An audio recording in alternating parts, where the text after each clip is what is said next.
Unconventional Pastor: How Jail, Jesus, and a Microphone Changed Everything. By me, Pastor Kyle Fields.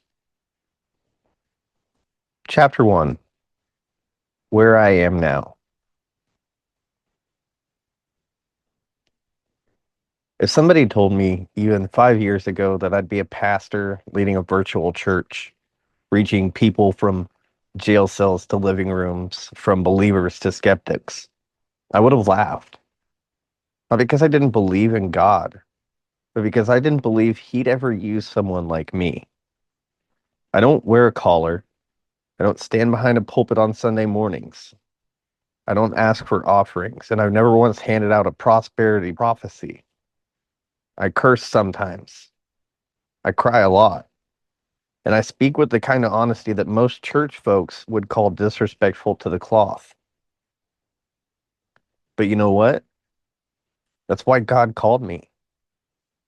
I'm a pastor to the outcast, to the wounded, to the angry, to the confused, to the ones who still believe in something but don't know how to call it faith anymore. I don't just read scripture, I wrestle with it. I don't just preach grace, I need it desperately. CFL Virtual Ministries wasn't born in a Bible college or a boardroom. It was born in a jail, in a cell, in silence, in suffering, in the middle of my own storm. And God showed up, not with thunder, not with fire, but with a whisper that changed everything. This is the story of that whisper. This is my testimony. Chapter 2: The Broken Parts. I didn't grow up with a silver spoon. Honestly, I didn't grow up with much of anything. My childhood was a cocktail of instability, survival, and silence. Learned early on that love came with strings, that trust was a gamble, that being vulnerable was a weakness you couldn't afford to have if you wanted to make it through the day. There were moments I believed in God, but most of the time I believed He didn't believe in me. My life wasn't a steady fall from grace. It was more like a slow leak. One compromise here, one heartbreak there, one unanswered prayer too many, until eventually I stopped asking, stopped hoping, stopped trying to be anything other than numb. I chased identity in places that only offered imitation. I tried to build a life from the outside in. If I looked okay, maybe no one would see how empty I was inside. I bounced from place to place, from job to job, sometimes even from couch to couch. I learned how to smile when I wanted to scream, how to be funny so no one would ask if I was okay. And then came jail. Not because I was evil, not because I was violent, but because when pain becomes normal, your decisions start to match your damage. I was hurting. I was lost. And I was tired. 5 months in a jail cell will either break you or build you. For me, it did both. But what happened in that cell wasn't punishment. It was permission. Permission to stop pretending. Permission to talk to God not like a preacher, but like a broken son who needed answers, who needed hope, who needed Him. And that's where He met me. Not at an altar, not in a cathedral, but on the cold floor of a jail cell with nothing but a Bible, a notebook, and a bruised soul. Chapter 3: The Call That Changed Everything. Most people don't understand that I chose jail. Let that sink in for a second. I chose to do 5 months behind bars. Not because I had to, but because God told me that's where I needed to be. I had a chance to beg the judge for another shot at probation. Could have tried to talk my way out of it like I had done so many other moments in my life. But on a sleepless night filled with guilt and grief, I sat with God in the silence and I heard Him clearly. You don't need another break. You need a reset. That jail cell became my sanctuary. That orange uniform, my priestly robe. The steel bunk, my altar. I was placed in a dorm with men I would have never crossed paths with outside those walls. Thieves, addicts, immigrants, gang members, outcasts, and yes, even the people the world labeled as lost causes. But what I saw wasn't their criminal record.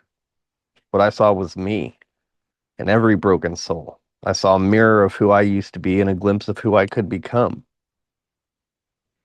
We prayed together. We stood in circles. Grown men, scarred men, weeping men, holding hands and telling each other what we were grateful for, even if it was just, I made it through today. I sat with the inmates in detox who begged for the pain to stop, who whispered to me in desperation, I don't want to wake up tomorrow. And I didn't preach at them. I sat beside them because that's what Jesus would have done. Bible study wasn't just some quiet devotional moment. It was loud. It was real. It was holy chaos. You had gay inmates reading scripture, trans inmates praying over others, dudes covered in tattoos crying because for the first time someone said, God still loves you. And not everyone liked it. There were complaints.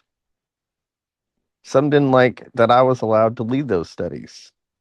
I was almost removed from inmate worker status more than once because I wouldn't stop speaking love into chaos. Because I wouldn't shut up about the God who redeems even the people religion tries to forget. But God had already warned me. This calling won't come easy. But I didn't call you to be liked. I called you to be mine. And that's exactly what jail became. My calling ground. The first brick laid in the foundation of what would one day become CFL Virtual Ministries. Right there, in that dorm, with no pulpit, no robe, no building. Just men, messes, and mercy. Chapter 4. From Chains to Church. When I walked out of that jail, I wasn't the same person who walked in. I didn't leave angry. I didn't leave bitter. I left reborn, rewired, recommissioned. But I didn't walk out with a cheering crowd. No confetti, no parade. I walked out into silence with a criminal record, no job, no car, and a whole lot of people waiting for me to fail again. But what they didn't know was God walked out with me. You see, while I was in that dorm preaching in a jumpsuit, God and I made a deal. If I was going to be a pastor, I was going to do it his way. No suits, no steeple, no gatekeeping, no exclusion. Just the truth, just love, just Jesus. And that's how CFL Virtual Ministries was born. I didn't need a church building. I didn't need a board of directors. I didn't need a man's permission to speak what God had already put in my heart. I started building the ministry with what I had. A cheap laptop, a quiet corner, and a fire from the Holy Spirit. I remember the COs who told me, if you really want to reach inmates, make it easy. Make it accessible. No outside volunteers, no complicated setups. Just let us flip on a screen and broadcast the word. That's when I knew this wasn't just a dream. This was a movement. A church without walls. A church where anyone could walk in, gay, straight, trans, felon, addict, atheist, skeptic. A church that didn't tell you to get right before you came in, but let you walk in wrong and reminded you that God still wanted you. Not everyone liked it. I was told by other pastors that online ordination wasn't real, that no one would take me seriously without a seminary or a title, that my language was too raw, my delivery too honest, my testimony too messy. But here's what I know. Jesus didn't preach from a pulpit. He taught from hillsides and fishing boats and dinner tables. He didn't roll with the elite. He rolled with the rejected. And neither will I. So now, every Sunday and Wednesday, I show up, not for a crowd, but for the one in jail, the one in a motel, the one who hasn't been to church in 20 years because the last one told them they weren't welcome. The one who's skeptical, bitter, questioning, addicted, or just plain tired. This ministry is for you, not because I say so, but because God called it so. And the same God who sat with me in a jail dorm, it's the same God sitting with you right now. Chapter 5. I wasn't supposed to make it. I shouldn't be here.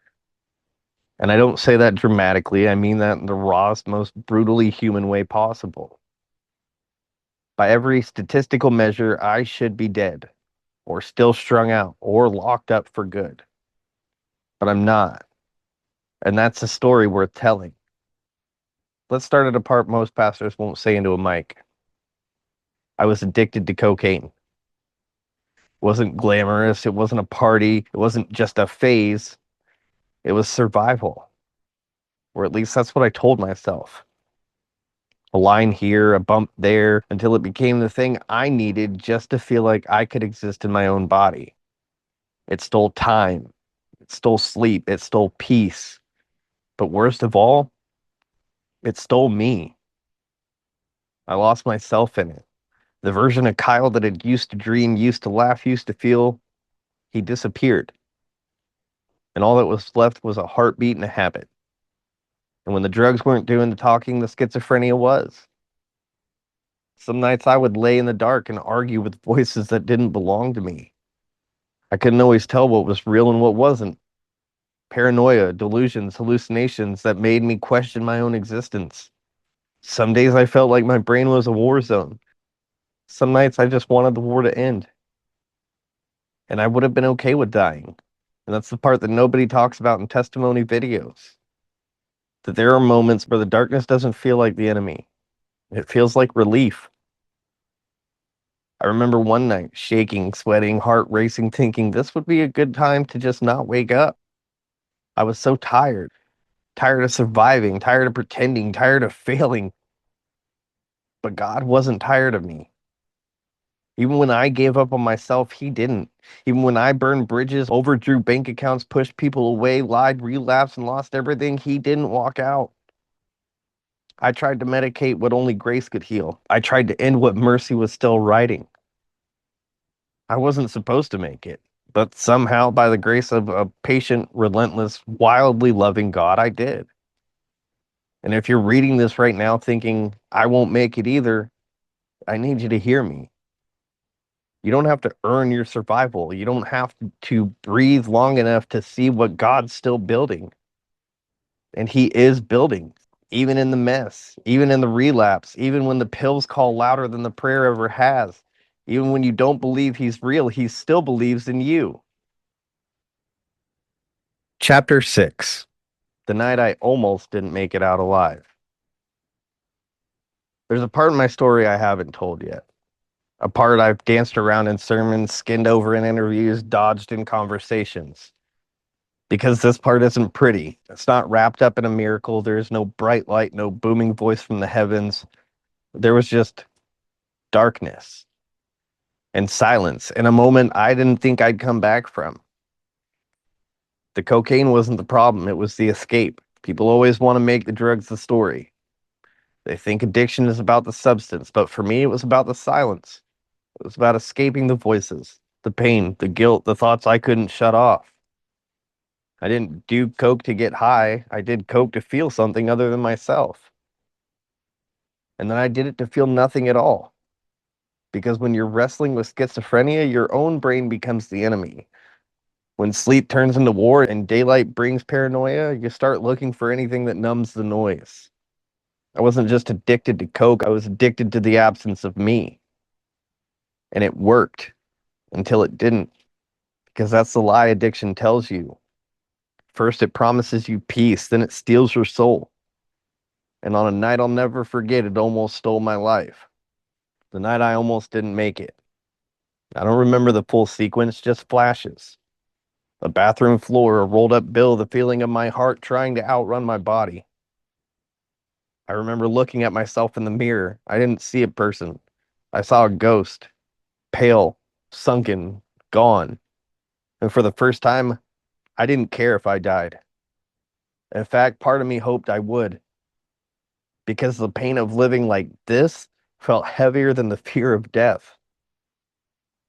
But God, it's the only way I can describe what happened next. Because no one showed up, no one knocked on the door, no worship song played in the background. But someone inside me whispered, if you go now, you'll never know what I had planned for you. I broke.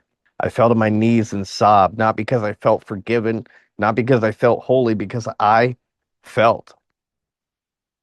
For the first time in a long time, I felt again. And I knew I didn't want to die. Not like that. Not there. Not before I found out what that voice meant. I'm still here, but I'm not who I was. I wish I could tell you that everything changed that night. It didn't. Recovery wasn't instant. My mental health didn't stabilize overnight. But I made a promise. If God could bring me through it, I'd spend the rest of my life helping others find their way out too.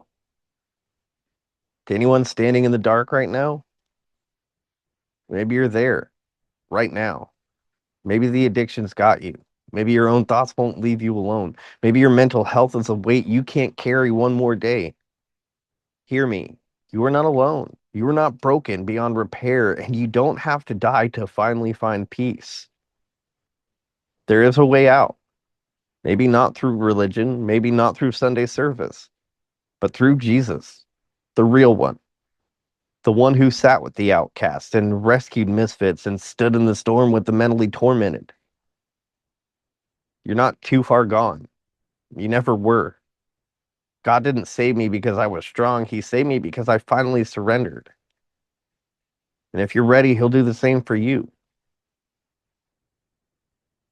Chapter 7. When the church hurt me more than the world ever did. Chapter 7. When the church hurt me more than the world ever did. If you've ever been wounded by the people who were supposed to help you heal, then this part of my story is for you. Because the deepest scars on my soul, they weren't left by the streets. They weren't caused by drugs. They weren't from the sleepless nights or the battles in my head. They were from the church.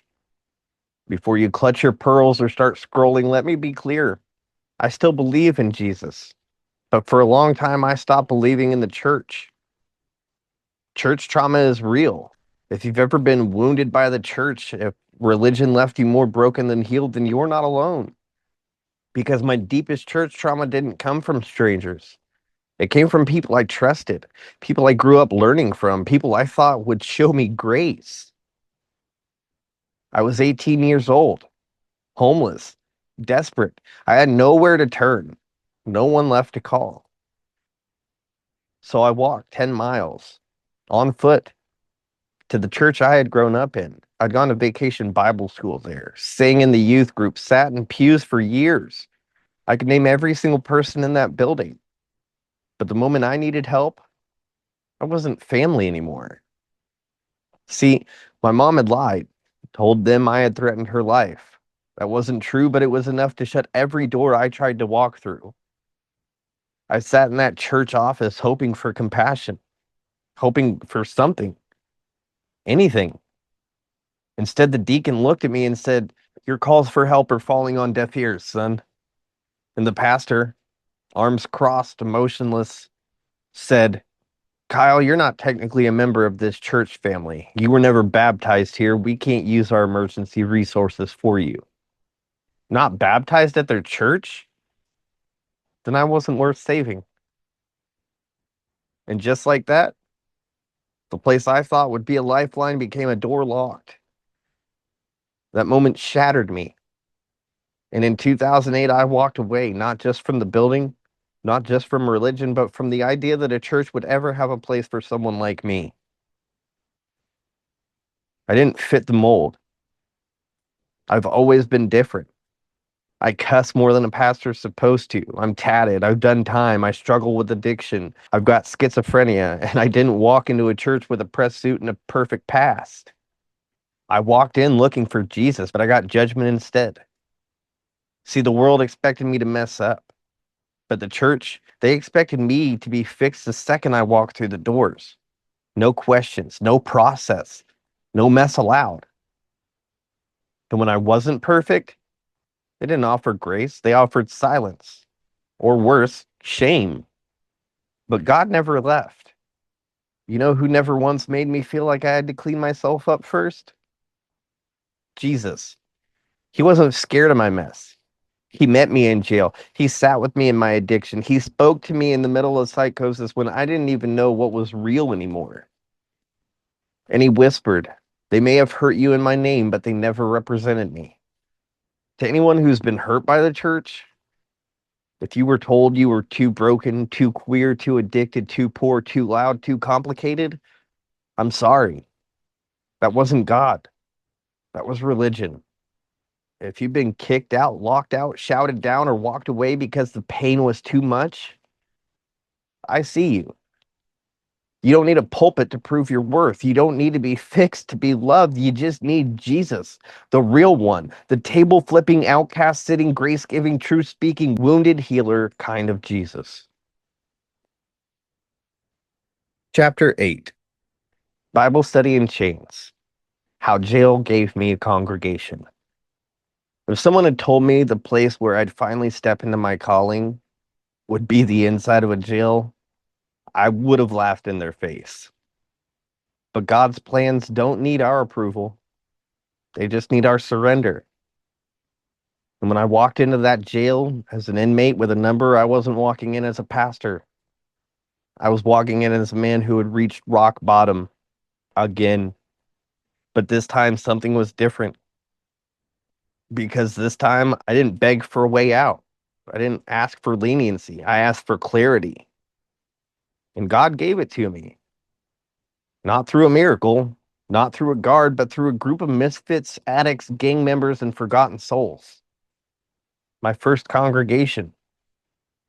Jail is loud. It smells like bleach, sweat, and anxiety. But it's also one of the most honest places on earth. Nobody pretends in there. You can't. And in that brutal honesty, God started to plant something. It started with one conversation. One guy detoxing who couldn't stop shaking asked me, "You believe in all that God stuff?" And I said, "Yeah, enough to pray you through tonight if you let me." He did. Then someone else joined. Then another. And before I knew it, we had a Bible study. We were the church nobody saw coming. We didn't have pews. We had plastic chairs and cold floors. We didn't have a sound system. We had broken voices and shaking hands. But we worshiped. We talked. We confessed. We held hands in a circle and said what we were grateful for, even when we felt like we had nothing. We were gay. We were trans. We were gang members. We were addicts. We were undocumented. We were mentally ill. We were tired. But we were together. And for the first time in a long time, I felt the weight of what church was always supposed to be. I almost lost it all again. Some of the other inmates didn't like what we were doing, said I was getting special treatment, tried to get me removed from inmate worker status just to shut it down. But even if they did, God had already shown me the mission. It was never about the title or the position. It was about the calling. And it was in that jail, after everything I had lost, that I had finally found my purpose. Why I chose jail over probation. I could have walked away. I had a chance at a probation redo, a way to avoid doing those 5 months behind bars. But I didn't take it, because God told me something on a sleepless night.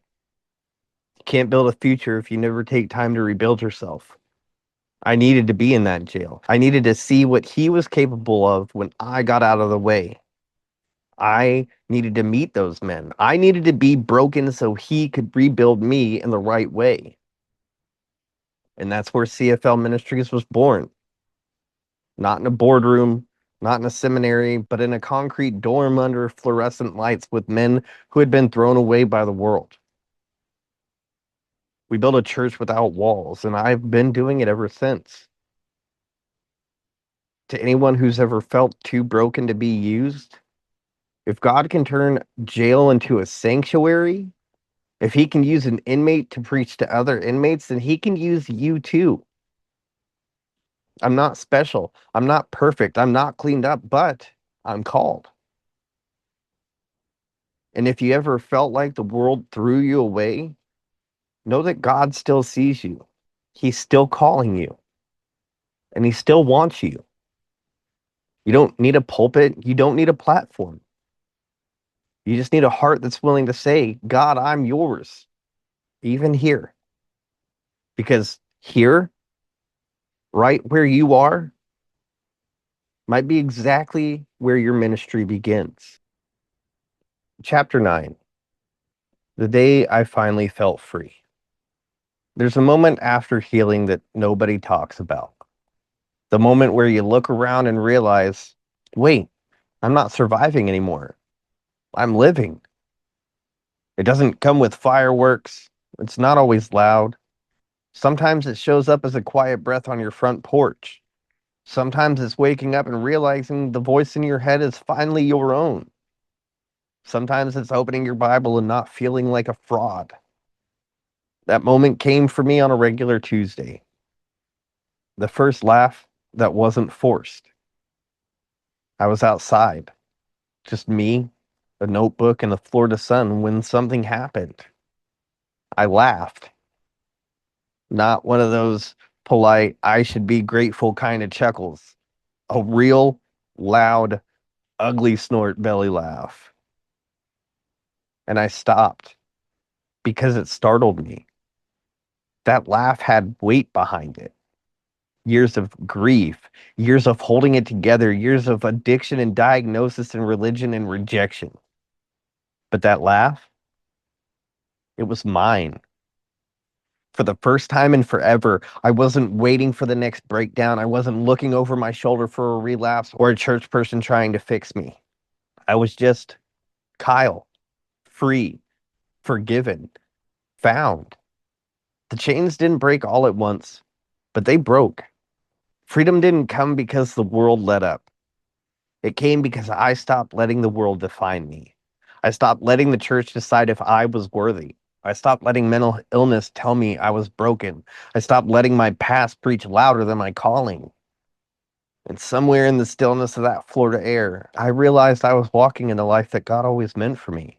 Not the cleaned up, church sanitized Sunday best version, but the raw, tatted, passionate, deeply human version. The version that cusses in sermons, the version that cries on camera, the version that teaches the word not from a pulpit, but from experience. That's what freedom looks like. It doesn't mean every day is easy, but every day is real. I have peace now, not because the world changed, but because I did. I learned that freedom is knowing God loves me as I am, not as I should be.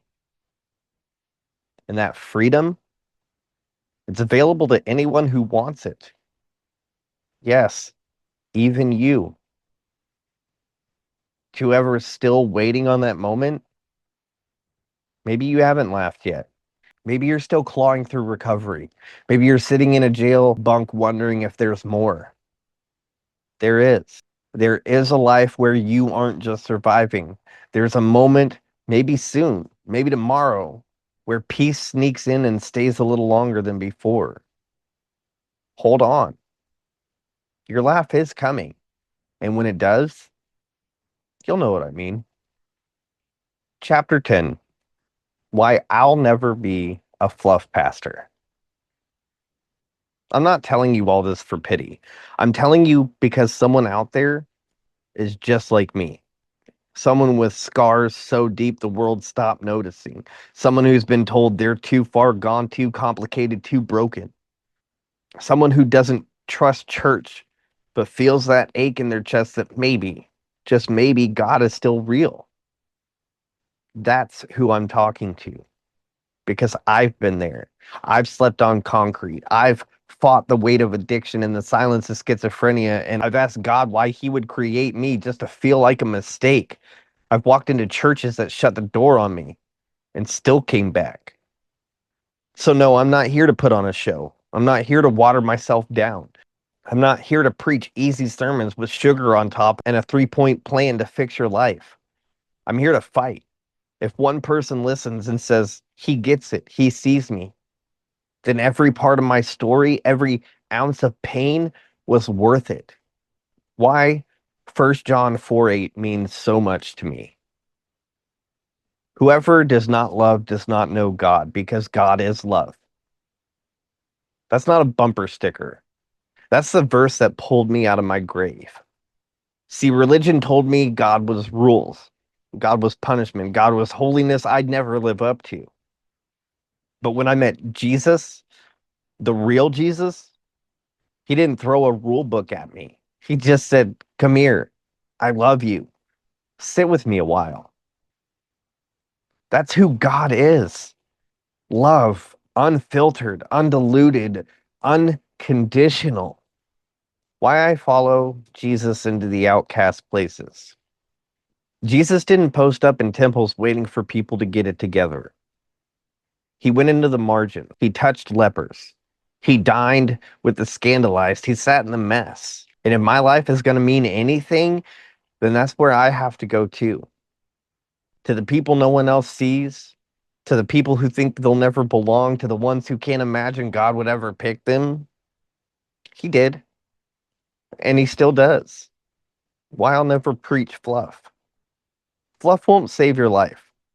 Fluff doesn't speak to the kid hiding from abuse. It doesn't help the man about to relapse. It doesn't carry the woman crushed by grief and guilt and silence. Fluff sounds nice in a notebook, but it falls flat in a prison cell.